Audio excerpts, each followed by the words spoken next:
तिला पण बरं वाटलं.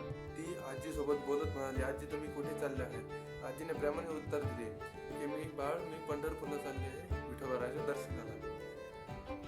त्यानंतर आजीने सहज विचारले, बाळ तू कुठले आहे? तिने हसत उत्तर दिले, मी मुंबईचे आहे आणि मुंबईमध्येच एका एरियामध्ये राहते.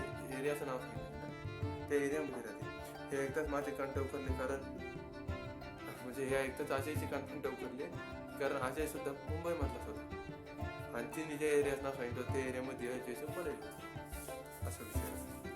तर त्यानंतर अजयने सुद्धा नाव सांगण्याचा प्रयत्न केला. अजयने विचारलं तू तिथं काय करतेस, कॉलेजला कुठे आहेस? मग ते बोलता बोलता त्यांचा विषय निघाला आणि मग अजयने सुद्धा तिला सांगितलं की मी इथे कॉलेजला आहे असं.